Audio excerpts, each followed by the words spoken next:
Coucou tout le monde, j'espère que vous allez bien. On se retrouve aujourd'hui pour une nouvelle série de vidéos. On vous avait déjà demandé si ça vous intéressait.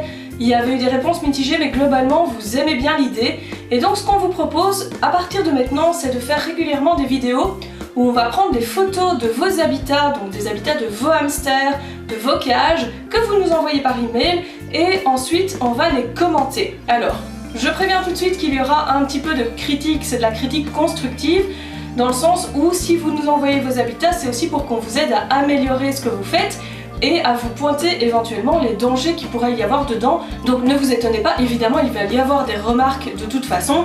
Prenez-les de manière constructive, prenez-les pour améliorer l'habitat de votre hamster. Et en même temps, ça permet aux gens qui n'envoient pas de photos de se rendre un petit peu compte à quoi ressemble une cage vraiment adaptée, à quoi ressemble une cage qui n'est pas du tout adaptée, et éventuellement vous dire « Ah, moi j'ai exactement la même cage, ah ben c'est cool, elle est adaptée », ou « Moi j'ai la même cage, ben, elle n'est pas du tout adaptée », ou « Je l'ai pas aménagée de la même manière et du coup je ne sais pas si c'est adapté ou pas ». Donc voilà, tout ça c'est vraiment pour vous aider, prenez ça comme tel. Vous êtes nombreux à vouloir participer, donc on va faire une série de vidéos, on va en faire 3 ou 4 par vidéo. Si vous voulez envoyer aussi la photo ou les photos de votre habitat ou de votre cage, n'hésitez pas, je vous mets notre adresse mail ici en barre d'infos, vous pouvez envoyer vos photos directement sur notre boîte email. Alors on commence avec l'aquarium de Marie, donc c'est simplement une cuve d'aquarium qui a été transformée en habitat pour un hamster. C'est quelque chose qui est très pratique, qui marche très bien et qui est vraiment généralement à bas prix parce qu'on en trouve qui sont un petit peu fêlés ou qui laissent passer l'eau et dont les gens se débarrassent assez facilement. Elle n'a pas noté les dimensions, donc je ne sais pas vous dire si c'est correct. A priori ça a l'air, mais je me méfie toujours des aquariums parce que souvent le plus petit côté ne fait pas la taille minimum demandée, donc c'est-à-dire que parfois vous pouvez trouver du 80 sur 30 ou sur 40. Au niveau des litières, on dirait bien que c'est du lin ou du chanvre je dirais à droite. À gauche, je n'ai aucune idée de ce que c'est, on dirait éventuellement de la litière de papier, donc de la cellulose. Je ne sais pas vous dire si c'est bon ou pas, puisque je ne sais pas du tout ce que c'est. Alors, au niveau de l'aménagement, donc elle me précise effectivement qu'elle a un couvercle qu'elle a juste enlevé pour la photo. Donc ça va de soi qu'il faut un couvercle, c'est absolument obligatoire.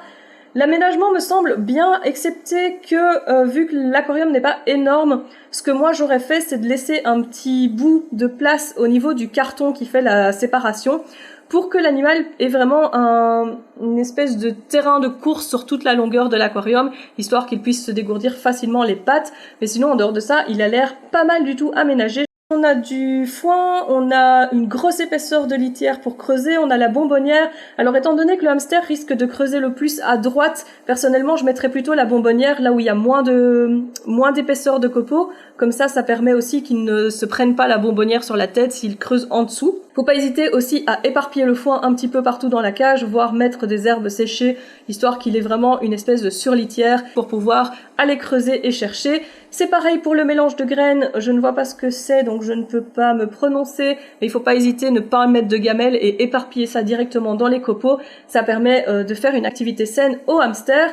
Sinon pour le reste, ça me semble correct. Encore une fois, vérifiez le diamètre des entrées, notamment la petite maison de coin là en bois. Vérifiez que ce soit bien l'entrée correcte, le diamètre de l'entrée correct par rapport à l'espèce du hamster. Donc une petite si vous avez un hamster nain, mais il faut absolument une très grande si vous avez un hamster syrien. Voilà. Alors ensuite on a Marguerite qui nous dit « Je vous envoie la photo de la cage de mon amie que je trouve assez petite et pas vraiment adaptée au niveau de la taille du bac pour son hamster russe. Moi j'ai l'Alaska. » Donc voilà. C'est une cage omelette. On nous a énormément posé la question. Je pense qu'ils ont fait beaucoup de pubs à propos de cette cage. C'est de la daube. Quel que soit l'animal que vous avez, c'est vraiment pas une cage adaptée du tout.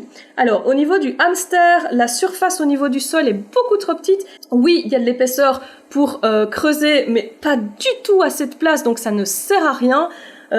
Vous avez l'espace au-dessus qui est hyper restreint, vous avez un tunnel, les tunnels en plastique comme ça, c'est vraiment la foire à nettoyer par la suite. Les hamsters syriens, ils ont tendance à se coincer dedans, c'est vraiment pas une cage adaptée. Quand je vois le prix que ça coûte, ils font un très bon marketing à ce niveau-là. Donc vous avez une cage qui fait 48 sur 37 cm. Elle fait 1776 cm² au sol. Le minimum pour un hamster, c'est 4000. Ça veut dire qu'elle est un tiers de la taille de l'habitat normal minimum du hamster. Donc c'est vraiment trop petit. Les gens aiment ça parce que ça fait joli dans le salon, on n'a pas besoin d'avoir une cage, on n'a pas besoin de dépenser des sous à faire un bel habitat, on a la cage qui est mise telle quelle et c'est très bien. Oui, ok, sauf que c'est pas du tout adapté, j'ai vu qu'ils les vendaient pour Gerby, c'est encore pire à la limite parce que les Gerby doivent être à plusieurs, donc ça va être encore plus restreint.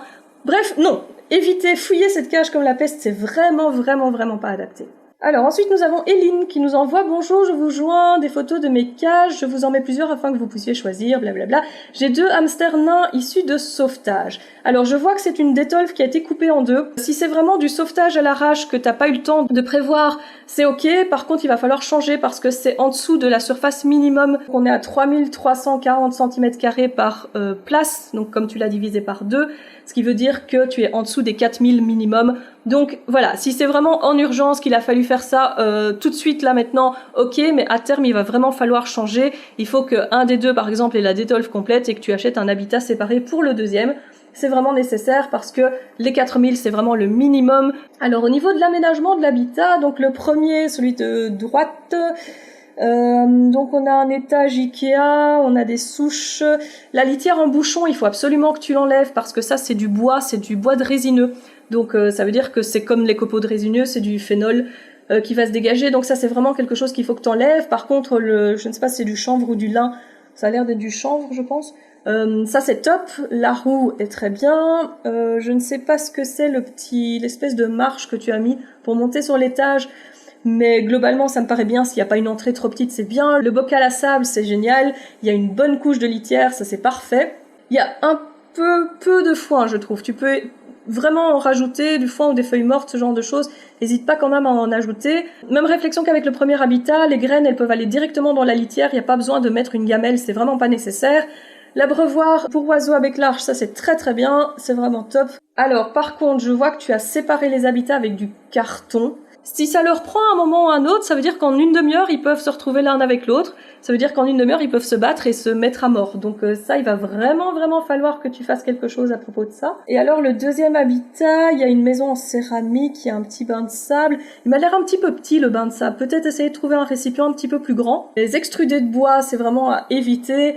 Mais pour le reste, globalement, je trouve que tes habitats sont bien pensés. Il y a vraiment tout ce qu'il faut. Il y a les cachettes, il y a l'épaisseur de litière. La litière est bonne à part les petits granulés de bois. La roue est bonne. Il y a un bon abreuvoir, etc. Donc, c'est vraiment des détails au niveau de l'aménagement, mais ne pas oublier qu'un hamster a vraiment besoin de place et que donc il va falloir améliorer les habitats à ce niveau-là. Dernier mail pour aujourd'hui. Ivana qui nous dit « Bonjour, déjà merci pour vos conseils. Je vous partage l'habitat de Manchi. Il contient litière de chanvre et humus de coco, du foin, une surlitière et une nature. Globalement, la composition de ce terrarium reste toujours la même. J'ai juste changé le bac à sable pour une bonbonnière et je change régulièrement de place les dispositions des objets. Encore une fois, j'ai pas eu les dimensions de l'habitat, donc je peux pas dire à vue de nez, il m'a l'air bien. Encore une fois, je ne me prononce pas là-dessus puisque je n'ai pas les dimensions définitives. On a une bonne couche de litière de chanvre alternée avec du foin, ça c'est vraiment top pour creuser et faire des galeries. On a une bonne couche de surlitière, on a pas mal de choses. Alors peut-être un petit peu trop. Non, j'ai pas une photo où on voit l'entièreté du dessus. Mais globalement, c'est ce que je disais dans un des habitats précédents, il faut pas hésiter à laisser un couloir au niveau du bord de l'aquarium, histoire que le hamster puisse vraiment courir et se déplacer assez vite, parce que là, c'est fort encombré d'un côté, donc c'est pas dérangeant que ce soit encombré, mais d'un seul côté à l'heure de l'habitat, et laisser un petit peu de place pour que le hamster puisse se déplacer facilement de l'autre. Le fait d'avoir des pieds de vigne ou des branches, etc., c'est vraiment chouette. Là, on n'a rien de dangereux, rien de suspendu. La seule chose dangereuse dans cet habitat, c'est le petit pont en rondin qui est mis à la verticale. Alors, on le voit régulièrement, mais on a eu beaucoup de cas de hamsters qui se sont coincés une patte dedans. Si vous utilisez les ponts dans ce sens-là, il ne faut pas hésiter à venir vernir plein de fois jusqu'à ce que ça soit rembourré au niveau des interstices. Vous pouvez aussi boucher les interstices avec par exemple de la mousse naturelle, avec du silicone d'aquarium par exemple, ce genre de choses, mais il faut absolument boucher les interstices des rondins qui sont mis à la verticale comme ça. Sinon le reste c'est top, l'humus de coco j'espère qu'il est bien humidifié, mais s'il est bien humidifié c'est vraiment chouette. Il y a là un grand bac à sable, ça c'est vraiment top, surtout pour les hamsters nains, ils aiment vraiment leur sable. Il faut pas oublier que le sable ça nettoie, mais ça a tendance à les apaiser aussi, donc pas hésiter à mettre vraiment un gros bac à sable pour qu'ils aient de quoi fouiner. Je vois des rouleaux de papier toilette sans encre, ça c'est top, des petites cabanes, les rondins mis comme ça c'est parfait. Donc pour le reste c'est très bien, la roue m'a l'air très bien aussi. Donc c'est vraiment un très bel habitat dans l'ensemble. Si les dimensions sont correctes, c'est vraiment super chouette. La seule chose à faire attention, encore une fois, c'est les petits rondins à la verticale. En espérant que tu aies bien un couvercle pour cet aquarium, un couvercle grillagé évidemment, parce qu'encore une fois, les hamsters sont les rois de l'évasion. Un moment, il va se dire qu'il a envie de sortir, il va y arriver en mettant sa litière d'un côté ou en grimpant sur ses accessoires et en sautant, etc.